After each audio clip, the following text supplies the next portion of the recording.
Good afternoon, everybody. Chris Prescott here with another edition of the podcast sessions. This is episode 6, episode 5. I recorded it last week, barely releasing it this week. Didn't really have much time to get into the studio. Had a lot of other things going on, and I still needed to listen to that episode to make sure I didn't have to clean up anything or edit. So that's going to be on YouTube today, especially by the time if you're listening to this. And so had the podcast going. Got a lot of other things going on. Working on a few other projects for Inside Master CDP Studios. Like I mentioned in episode 5 last week, I am going to start taking on projects, or at least contributing work to the website Hit Record. If you don't know what that's all about, it's basically a website made for anyone who is doing anything as far as, or creating anything as far as art, creativity, short films, music, animations, whatever it may be. It's basically a place for everyone to collaborate. A project that you may have started on and you want other people to contribute work to.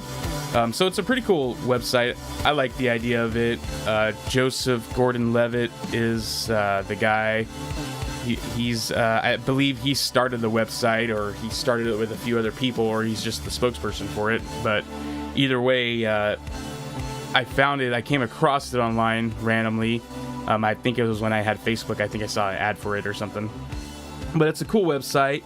Let's say you have a short film that you're working on, and maybe it's an animation, let's say, and you have your characters in place, you have the dialogue, the script written out, everything.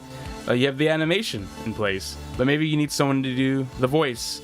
So that's what you would do. You would put your work out there. You would say, hey, look, I'm looking for someone to voice this character, voice that character, someone to maybe narrate, maybe someone to write, record, produce a song for the short animation, and so on. It has a lot of artists on there that are putting their projects out there for other people to contribute. I've seen a few where someone started a song and they want other people to contribute parts to the song, instrumental parts or singing, whatever it may be. So it's a cool little website.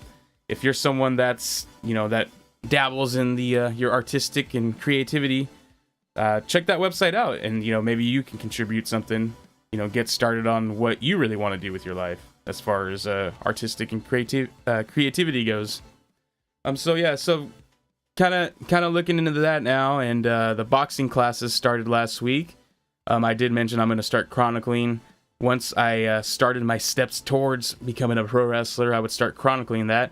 So I want to go over that as well, and some Destiny2 news, and some WWE news, especially a little Raw preview for tonight, and to see what's going to go on tonight on there, and just talk everything WWE, all the happenings in WWE.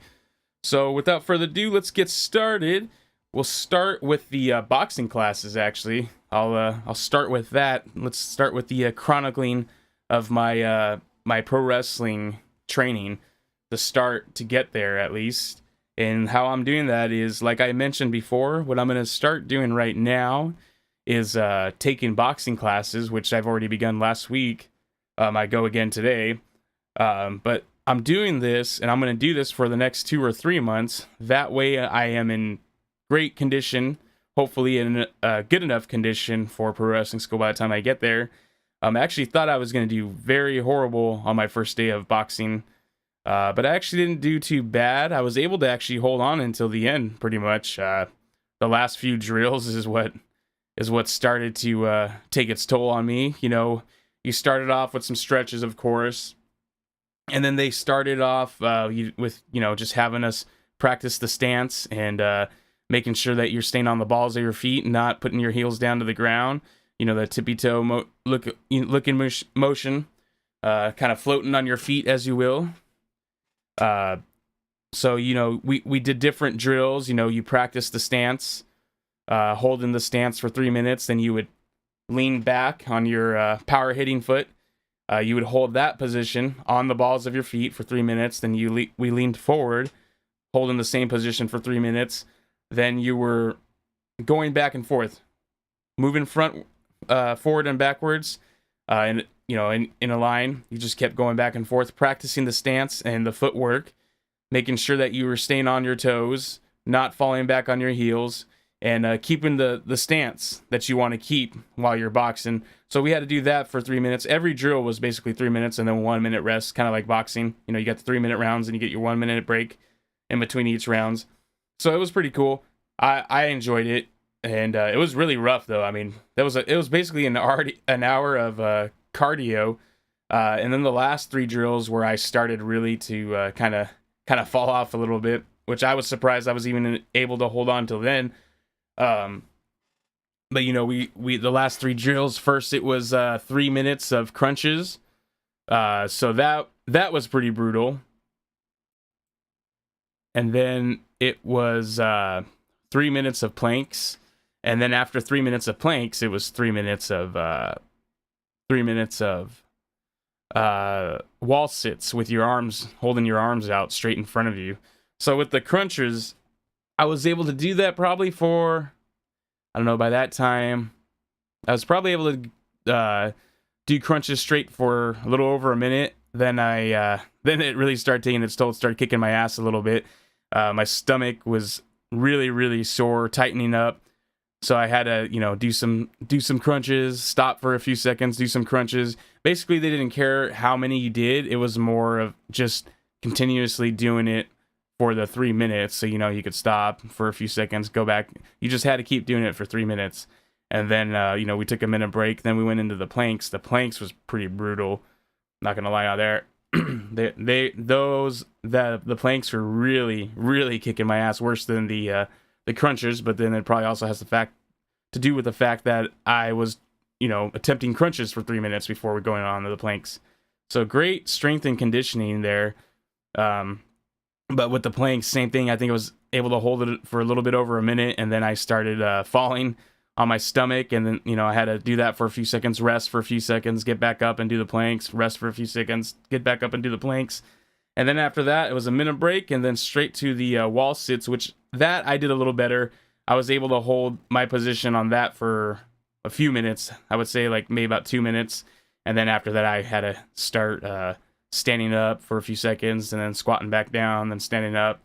But for the most part, I did decent, better than I thought I was actually going to do, as far as the whole overall workout for the day. A lot of leg and cardio. So that's a big leg and cardio day now for me. Boxing training, that's what that's going to be. So I'm going to be going Mondays and Wednesdays every week, while I still stick with my normal gym routine with my wife. So I'll still be hitting the gym on Tuesdays, Thursdays, and Fridays. And then boxings will be Mondays and Wednesdays, on top of working 10-hour days in a warehouse. So I can say that my body is getting a pretty good workout every week. Last week my body was feeling it. By the time my Friday came along, which was Saturday, I was already over it. My body was done. And so I hopefully today I've rested enough and I'm hydrated enough to where I can do even better than I did last week with the boxing class. So, but really fun stuff. I can't wait to get better and better and improve. Of course, practice makes perfect. So it's going to be tough. It's going to be hard. I'm sure there's going to be times where I'm going to be like, I don't want to do this crap anymore. But it's those moments where you got to say, nope, you got to stick to it. And you got to just get over this part. And then, you're that much closer to what you're trying to accomplish, whatever your end goal is, whatever your overall goal, or whatever it is that you want to do. You just got to get over those little annoyances and those little parts where you feel like you just want to stop going, and you just got to keep pushing through. And that's what I plan on doing, because after the boxing is said and done, and after my warehouse has gone through its busiest season of the year, and we're not working as much, that's when I plan on enrolling in SoCal Pro Wrestling School out in San Marcos, California. So, hopefully the boxing classes for 3 months will have me primed and ready to go. That way, all I have to do and worry about when I get to SoCal Pro Wrestling School is worry about wrestling training, nothing but wrestling. so I don't have to worry about cardio. So I know that I'm already in good cardio shape, and I can get in there and do the workouts and drills that they want you to do before you actually start getting into the ring and wrestling. So yeah, I'm really excited, looking forward to that, and I can't wait till I finally enroll in that. And on to some Destiny 2 tidbits, or just some Destiny 2 talk. Let's just go with that. How about that, huh? So lately I've been live streaming a few more of my Destiny 2 sessions. I think I have, or the last video I did was a Crucible live stream. So if you haven't checked that out yet, go ahead and check that out. This week, as far as the faction rally goes, I should say for the daily, because they have the little daily events for the faction, and the faction rally today. You're on Io, destroying the enemy supplies and lost sectors. I believe the one that I've noticed, I think, has the most enemy supply packages are in the lost sector that's located in Rupture on Io. I believe I found about 5 or 6 enemy supply crates that you can destroy in there, and each one you destroy, you get a token for your faction. So if you went with the best faction, Dead Orbit, that'll land you about 5 or 6 tokens for to turn in to the to Dead Orbit at the tower to get your loot. And just keep on doing those public events. That's what I've been doing. I did the heroic public events, and I got about 8 tokens. Did that this morning, got 8 tokens. And but the thing is that I'm not liking it right now. The loot drops, the rewards, it's the same thing over and over. And so right now I think my max power level is 295 or so, but I'm constantly getting loot dropping at 286, and it's getting kind of annoying, especially because it's the same stuff over and over. Even my exotic drops they're getting repetitive. It's just the same stuff over and over, and it's kind of getting annoying. Not deterring me away from Destiny 2. I'm not going to be like all the crybabies out there crying about it, because there is a lot of replay value in Destiny 2. You can keep playing Crucible. You can keep doing the public events, the heroic public events. You can still get some good drops. It just frequently I'm getting, the same stuff over and over at the same level, power level 286. I did get a exotic 291 yesterday, but once again it was the same chest piece that I have already had for my Titan. So hopefully Bungie is looking to fix this stuff. Looks like there might be a few new modes coming out. One of the modes, not one of the modes, but one of the clues that hints at this are some new engrams that have been found in Destiny. One is the gold engram, and I don't remember the exact details of what it says on there, but there is some verbiage on there in the lore, or the description of the gold engram, saying something about Guardians or whatever will be rewarded this in best of 7 or something along those lines. So that has a lot of people thinking that means there might be a new game mode coming, or maybe just a new event. As you know, Destiny 2, they always like to hold these events every so often, every few months, or even every month. Like for example, this month we are actually going to witness the return of Iron Banner to Destiny 2. So I can't really wait for that. That right now, I guess, up until until we get the first DLC to come out, which is supposed to be the Curse of Osiris. This will be the newest event that we get to partake in. So I can't wait for that. That's going to be pretty fun to play. I've always liked Iron Banner. I liked it in the first game. That they disable the level advantages, they activate level advantage for Iron Banner. So that's where you really can put your skills to the test. You'll be going against other Guardians, and if they have higher light level or higher, more powerful gear than you, you're really going to have to rely on your skill when it comes to that to try to survive in Iron Banner. So really looking forward to that. Looking forward to a lot of things being revealed in Destiny 2. Like, for example, the end cutscene where it shows those pyramid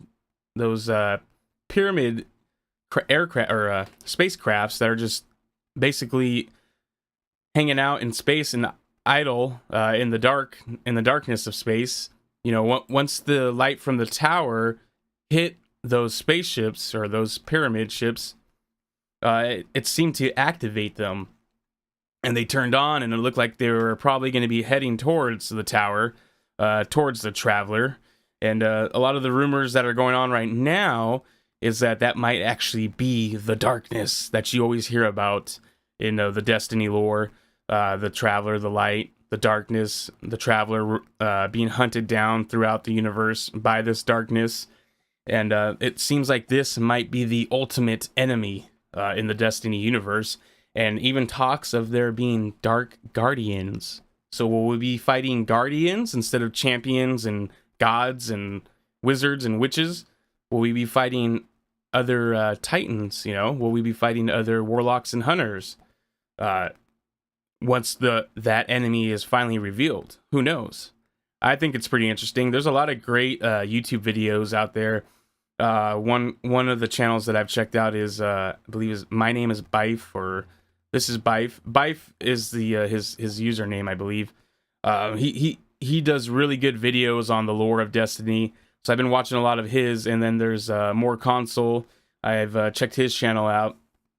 So they have a lot of good insight. I hope to start diving more in the research in Bungie's website and all these other Destiny 2 websites and Destiny lore websites.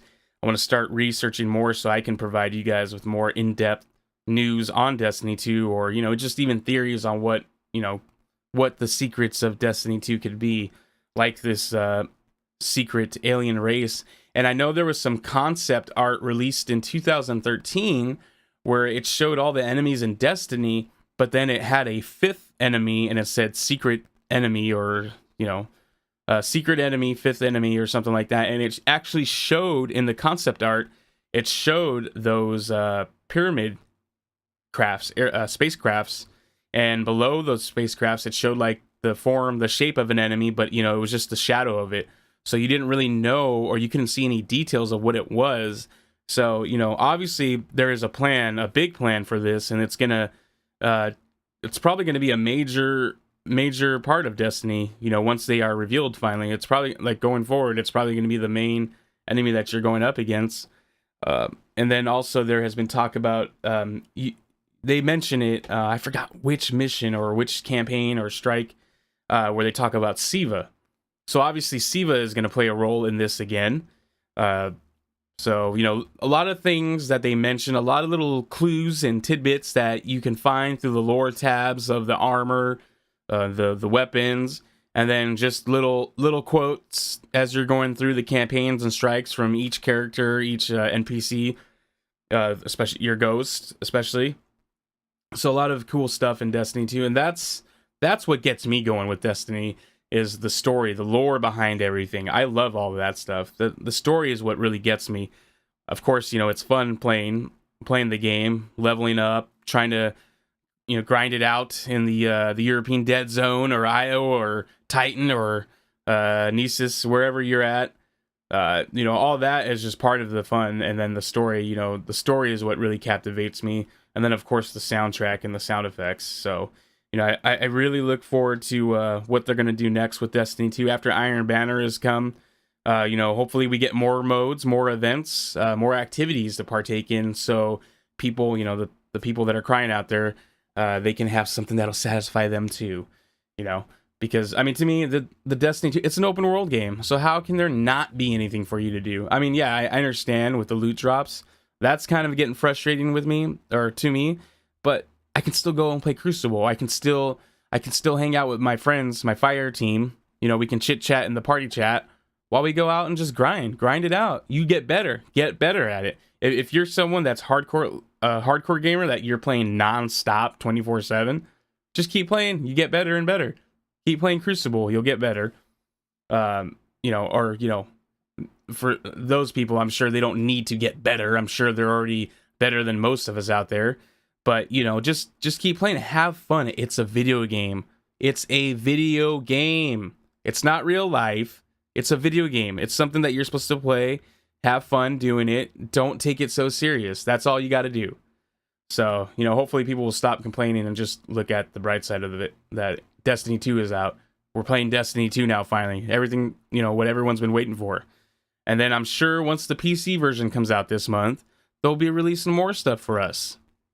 Because just, to celebrate and to push the PC release. So just be patient. It's barely been over a month. Or it's barely been a month. It's not even a month yet. We're not even at a full month yet that the game has been out. So what more do you want? There's plenty of things to do in the game. So just sit tight on there, Guardians. There's going to be a lot more good stuff with Destiny 2, and there's going to be a lot of good stuff to talk about with Destiny 2. But in the meantime, I might be actually doing a live stream today. Might live stream some Crucible matches, so be on the lookout for that. But yeah, that's all I got to really say about Destiny 2. Just enjoy the game. Don't take it too serious. Get over it. Have fun. We all are. And now, of course, one of the main features of this podcast or segments. It's time to talk pro wrestling, WWE, all things going on in pro wrestling. I already did my No Mercy recap on the last episode of the podcast, which, like I said, you'll find on YouTube today, episode 5. So not really going to do a full-on Raw and Smackdown recap of last week, just some main talking points. For one, I don't know if a lot of you saw, or if a lot of you are familiar with the Bullet Club.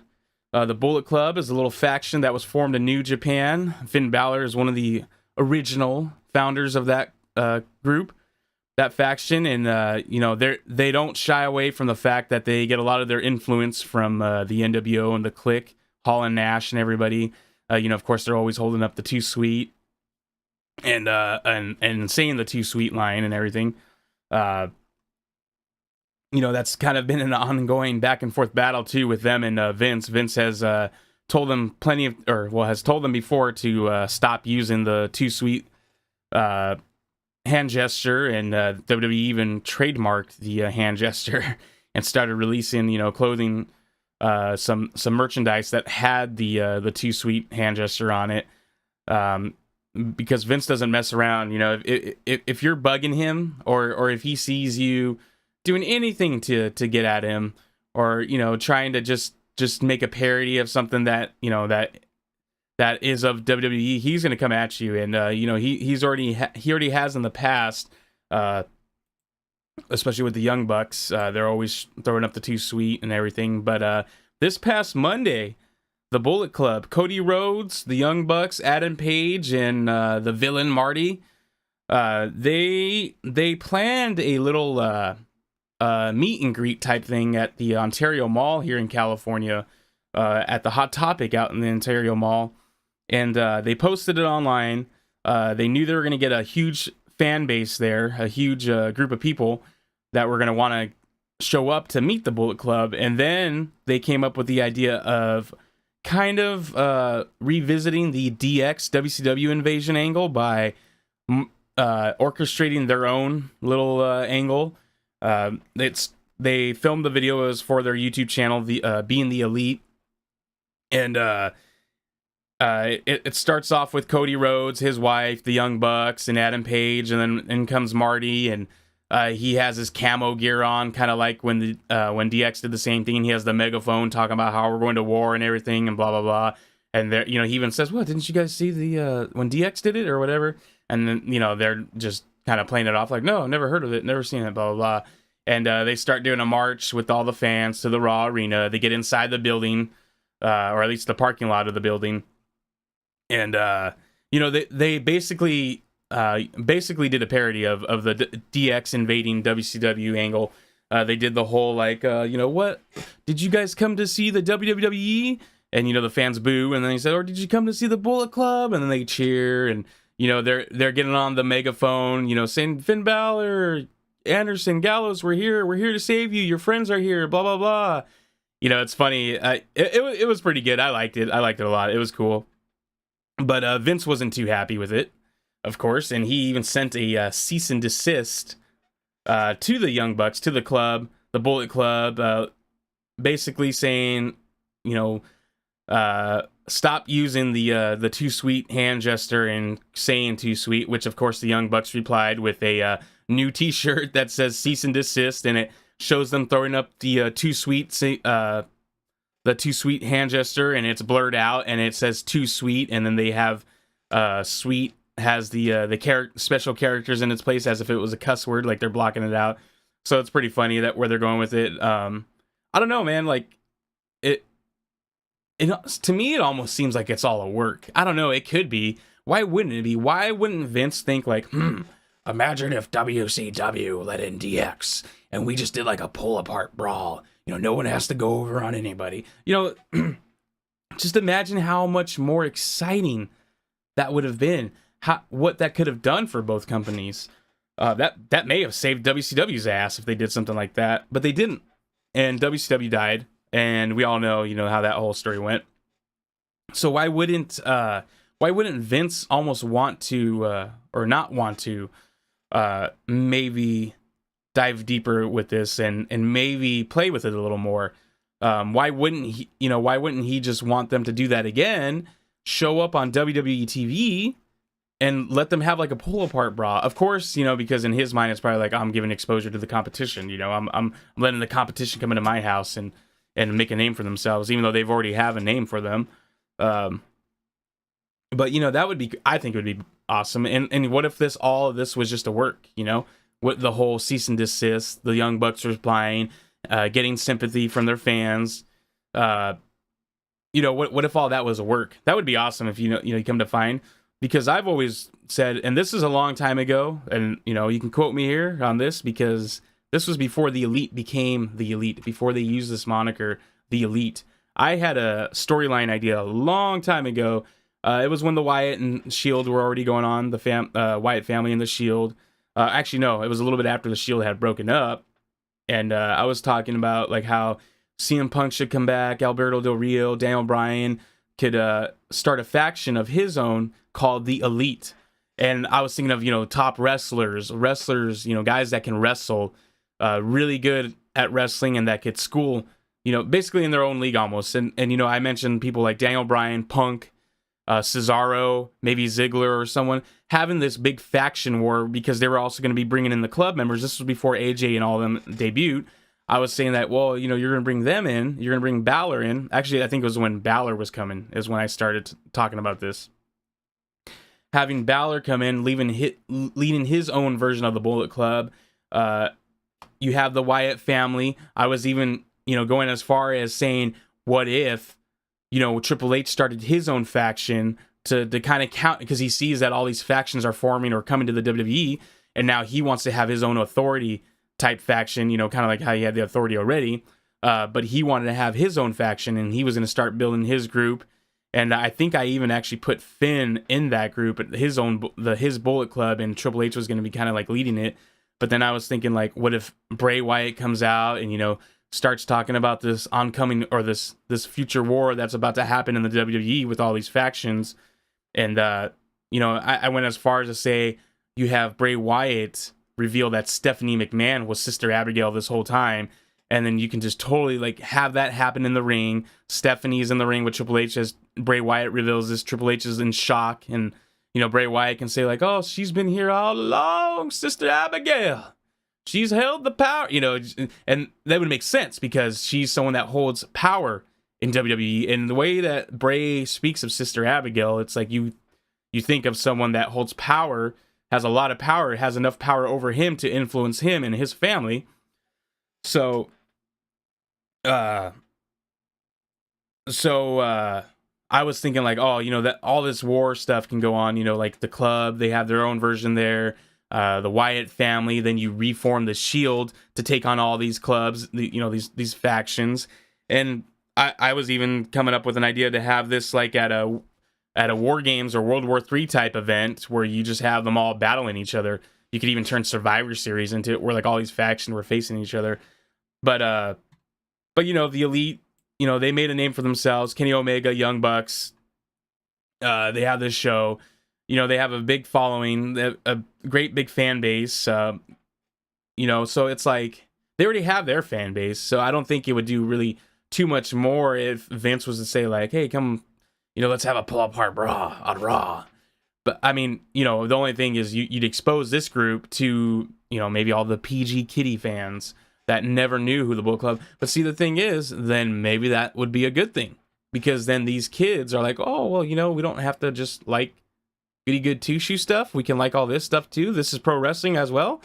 Like, you know, I just think it would be good for both companies. And especially because if Vince is actually considering, from, you know, the ramblings that are going on backstage, is that he might be considering showcasing other independent promotions on the network, which I think would be awesome. You know, they did a poll, which I thought was interesting on there, asking if you would like to see stuff like Ring of Honor, in-ring TV 14 content, more NXT, or more, or if you'd like to see Impact Wrestling / Global Force Wrestling on the network. So, you know, a lot of it seems like things are really changing. Maybe Vince is becoming more open, or maybe he's listening more to the likes of Triple H and Shane and Stephanie, instead of, you know, an idiot like Kevin Dunn. But let's see where this goes. You know, we'll see how the club responds, you know, further, and or how WWE will respond further with everything that went on. But yeah, so that was a big thing that came out of last week before Raw even started. And then Raw, you had Enzo, who I actually want to talk about too here. Not just with Raw, but 205. Enzo is really now, he's turned heel. And actually, I think it couldn't have gone any better for him now, because, you know, he was obviously not making too many people backstage. He was kind of making people mad. We'll just put it like that. Not becoming a favorite backstage, being booted out of locker rooms and the bus. I believe Roman Reigns kicked him out of the bus one night. But you know, not making a lot of fans backstage. And now that he's turned heel, he won the title from Neville. We saw at the end of Raw, they were doing his celebration, and Neville comes out and kicks his butt. Then the Braun Strowman comes out and whoops his ass. And then the whole Cruiserweight division kicks his butt. And then the next night on 205 Live, Enzo cuts a great heel promo. Awesome. You know, so now let's see where this goes, and maybe this will re-spark some life into the 205 division, the Cruiserweight division, but the 205 Live show. Hopefully, because there's so many good wrestlers there, and they could be doing so much better with this division. You have an extra hour of Raw. How could you not showcase them to their full potential? So hopefully this whole thing with Enzo, you know, hopefully it re-sparks, you know, reignites that flame that they had when, you know, the CWC, the Cruiserweight Classics, were going on. That was freaking great. So, you know, hopefully we see what happens. Hopefully it goes good here. You know, I'm really hoping for it. I'm really hoping things get better for the Cruiserweight division. So, you know, we'll see. Hopefully things pick up. Neville is a great champ, or he was a great champion. He's a great Cruiserweight, great poster boy for the Cruiserweight division. I liked him. I honestly didn't want him to end his reign as the Cruiserweight champion, but now that it has, you know, and now that Enzo is the champ, and now that he's done his heel turn, or has gone full-blown heel, basically, you know, hopefully that just recharges that division. So we'll see where they go from there. And then we got to talk about, of course, Braun Strowman, who you know, is coming off a loss against Brock Lesnar in we'll have to say a lackluster of a match. Wasn't that great of a match, but you know, it served its point in showing us what Vince's plans are. You know, as you know, Brock Lesnar went over Braun Strowman, you know, retained the Universal title. They had to make him look strong. You know, he was getting destroyed by Braun Strowman, but then he came back and suplexed the hell out of him and F5'd him and pinned him with one F5. And then, of course, on the other side of that, you had Roman going over Cena very strongly.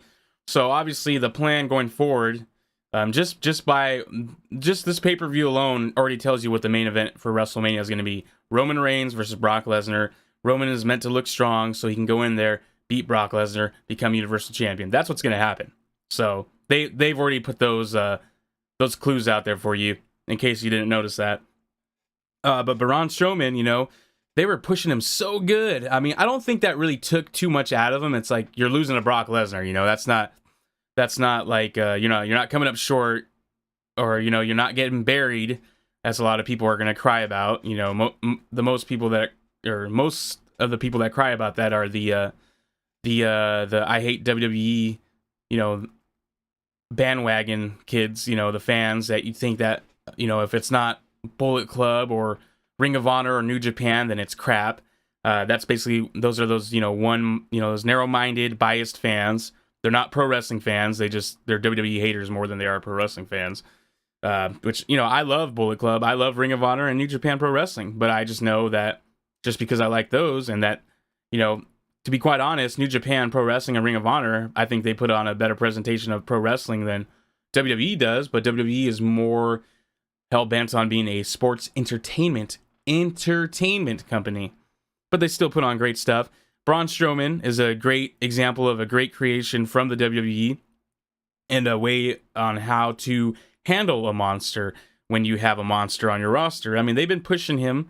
He's been doing great. He's been going on a tear, and he gets great reactions for the things that he's been doing. Samoa Joe versus Roman Reigns on Monday Night Raw when Braun Strowman was out with his elbow injury, and all of a sudden, you hear this ambulance backing into the arena. It shows it on the Titantron. Roman Reigns is about to spear Samoa Joe, but then he gets distracted by the ambulance backing into the arena. And, it shows the ambulance on there, and then the ambulance stops. The doors fly open, and out comes Braun Strowman, and the crowd goes crazy for him. And he roars like he does, and he makes his way to the ring and comes out and destroys Roman, and everyone's loving it. So, I mean, Braun Strowman, I don't think he lost too much from this match. Just continue to push him as a big monster, and that's what they try to get across. They had him come out on Raw, and he destroyed Kurt Hawkins. Oh my God, he killed him, running him through the LED lights on the stage and everything. Oh my God, there's a good picture up online somewhere of the lashes that he has on his back, all the lacerations on Kurt Hawkins' back from the Braun Strowman beating that he took. And then Braun stayed in the ring, grabbed the mic, said, "I'm not going to leave until someone comes out and gives me a real fight." And out comes Dean Ambrose. Dean Ambrose does a good job. They played the experienced veteran versus the big monster. He was utilizing his experience in there very well. Told a good story in there, but, he just not enough to withstand the monster among men. And then, Rollins and Ambrose had a little segment backstage where Rollins was like, "Hey man, next time you're going to do that, let me know at least." He's like, "Come on, because if you want, if you're going to get your ass kicked by Braun Strowman, at least let me know." So then Seth, goes out of his way and tells Dean, "I'm going to go ask Kurt Angle for a match against Braun next week." So we know tonight on Raw, you're going to get Seth Rollins versus Braun. I look for them to continue to push Braun. I don't think Seth is going to go over on this one. I think Braun's going to go over, or Ambrose is going to interfere, and it's going to cause a disqualification. But I don't see Braun losing this match tonight. And I'm not sure. I mean, unless his next feud starts with, like I mentioned on the last podcast, Bray Wyatt possibly feuding with Braun Strowman. I really hope not. I'd like to see Bray get into a program that he's going to succeed in. But at the same time, I also want to see Braun go against someone that's challenging, that he goes over on to continue to push his Monster Among Men moniker. So we'll see how that goes. A lot of ways you can go with Braun. A lot of things you can do with Bray. But we'll see what his plans are. And then, of course, you got the Roman Reigns and Miz little beef that's going on right now, which I'm liking because Miz is, excellent, like always, on the mic. And then Roman, he's starting to come into his own here. He just had a big, impressive victory over Cena at No Mercy last week. So This should be good. And, the way that Raw ended last week, that's got to tell you there's a Shield reunion coming here. Or maybe not. Maybe they're just teasing like it is and it's not going to happen.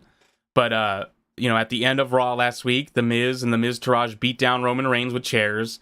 And then they do the Shield taunt at the end, holding their fist out, bumping their fists together like they were the Shield. So could this be the start of the Shield reunion? Who knows? Hopefully we get to see that. I think they should really save that, because you're going to come back to feud the Miz Taraj. You need to have the Miz Taraj be more credible and a threat. The Miz is great. So are Bo Dallas and Curtis Axel, but you need to make them more credible, legitimate threats to a group like the Shield. And then Carl Anderson actually took a stab at them as well. So we might start to see the club versus the Shield. I hope that's what the plan is. I hope the plan is for them to go over Miz Taraj. I hope there's like an end goal, a bigger picture end goal for this, in that maybe we're going to start to see Finn Balor take full reins of his original, being the original Bullet Club founder, one of the originals.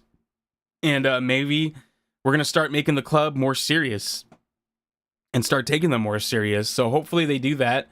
And then we can get the eventual dream matchups of the club versus the Shield.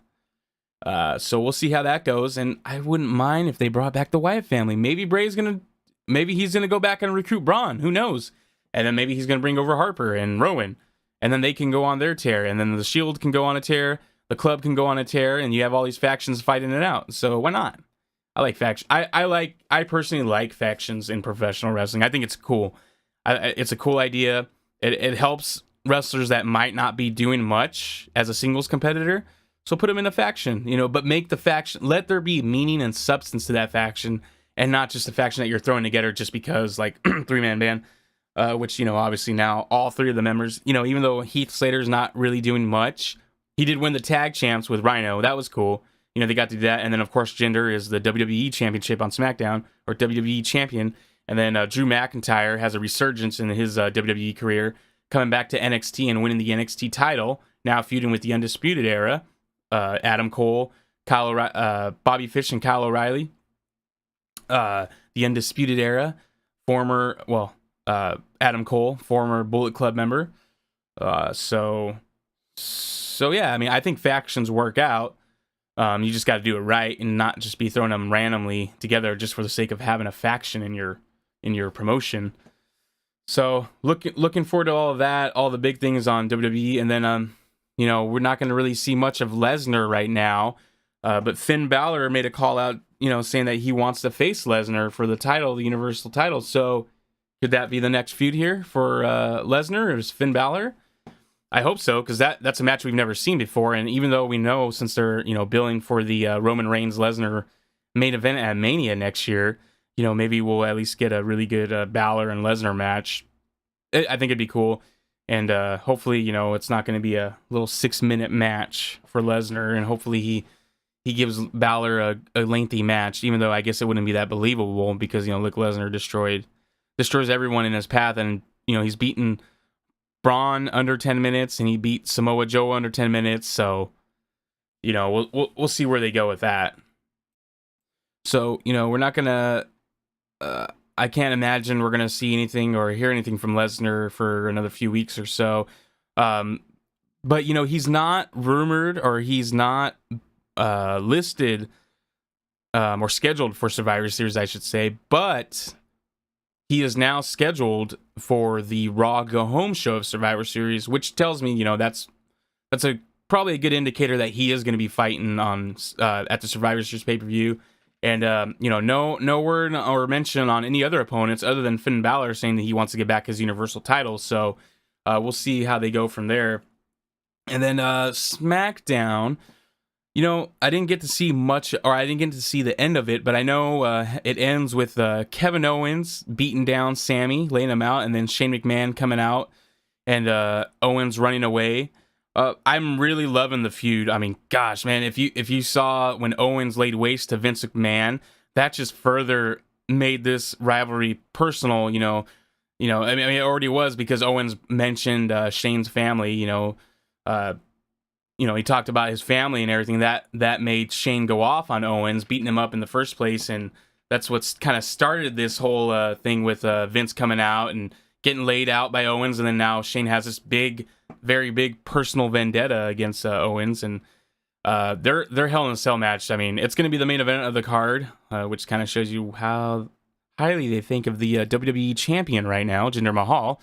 But that's going to close out the show supposedly, and that's probably going to be match of the night. I mean, Shane McMahon had a great match with AJ Styles at WrestleMania.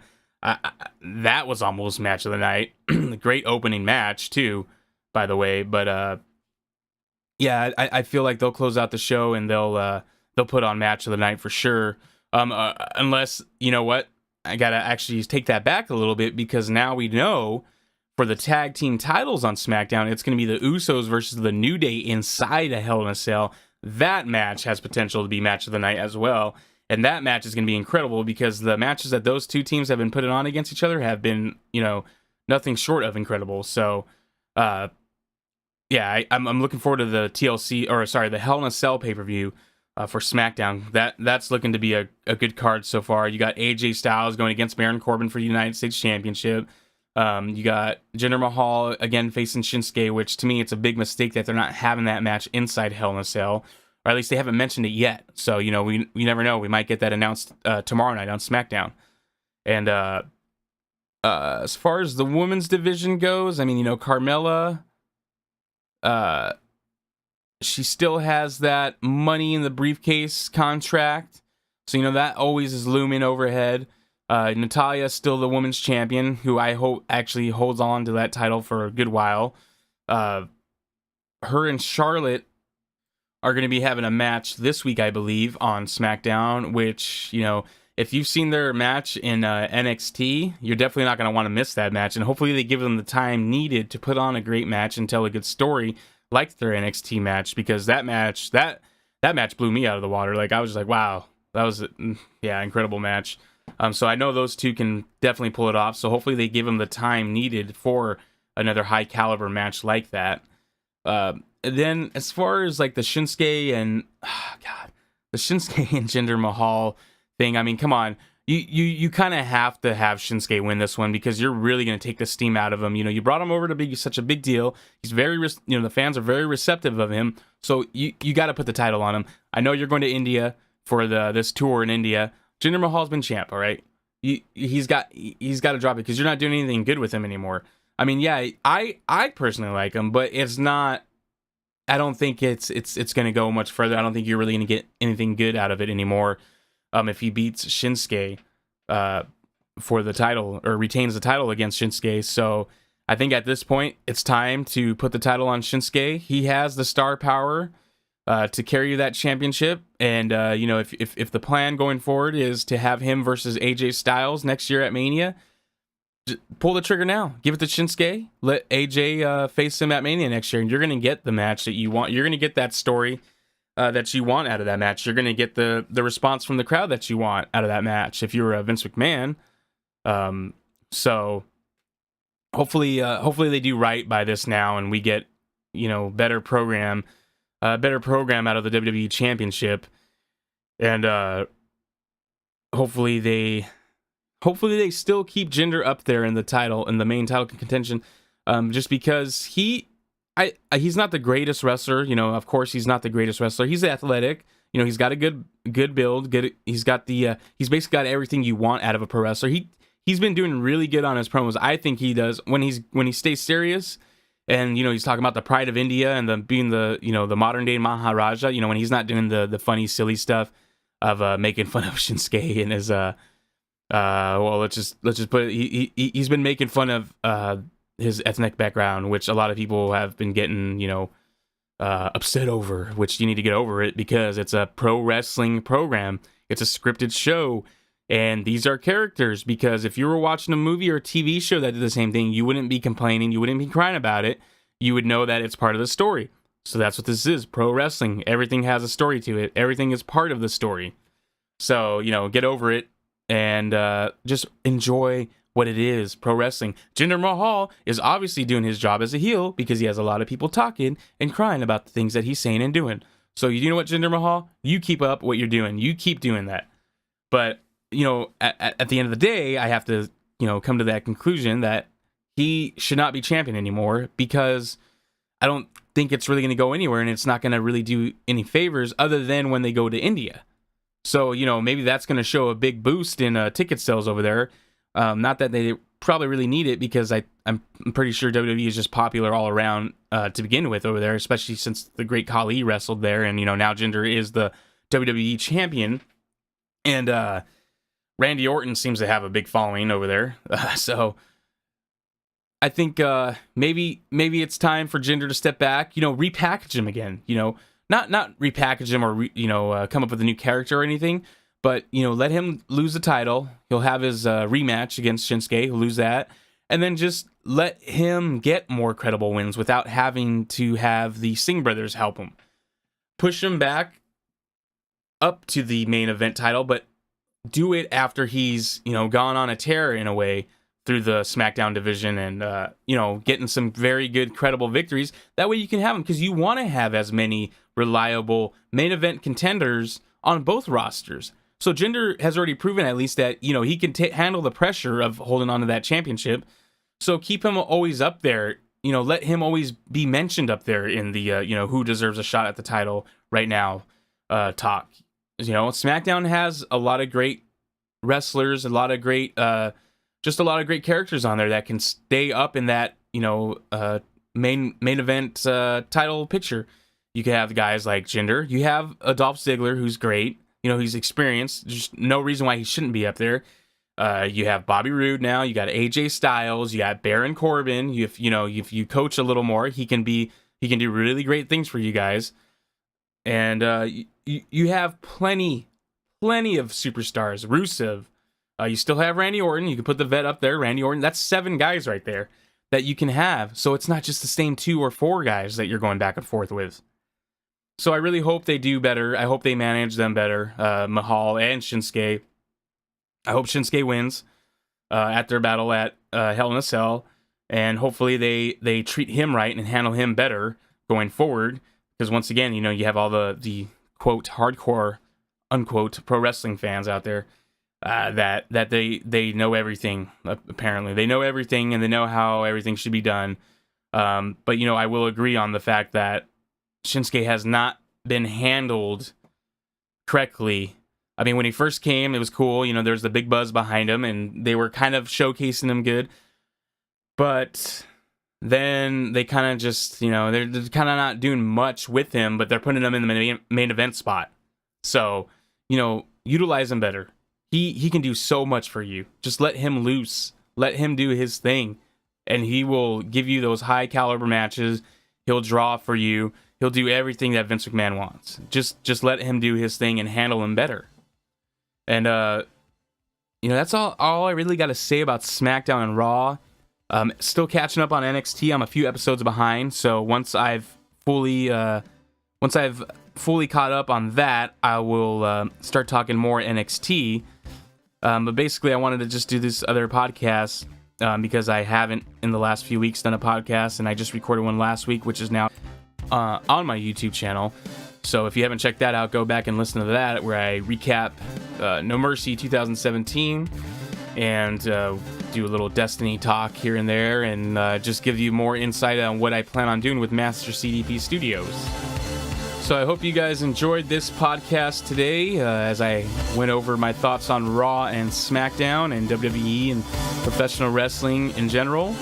I look to do more of these podcasts here soon, so I'm going to also be doing some more live streams of Destiny, which is probably going to be the next thing I do here later today. And then I plan on doing more tutorial videos inside Studio One. Also look for me to start posting donation links in my videos. I'm going to do it every once in a while, and the donations are going to all go to the local animal shelter here, Animal Friends of the Valley. If you listen to my last podcast, I go a little in depth on why I'm going to do that. So I look to get that started soon here. And if you like anything that you see on my YouTube, please give it a give my videos a thumbs up and subscribe to the channel, because I'm going to be releasing more and more content as the weeks go on. I'll be releasing more podcasts, more tutorials, more Destiny 2 live streams, and who knows, maybe I'll even do category podcast. You know, maybe one podcast is going to be all about video games, one podcast will be all about pro wrestling, and that's it. And, you know, maybe I'll separate these podcasts and split them up that way. So I hope you liked what you heard today. I hope you enjoyed it, and I hope you stick around for more future podcast episodes. If you haven't already, subscribe to my channel and be on the lookout for future giveaways, future donations, and more content to come. Once again, this is Chris with Master CDP Studios. Stick around.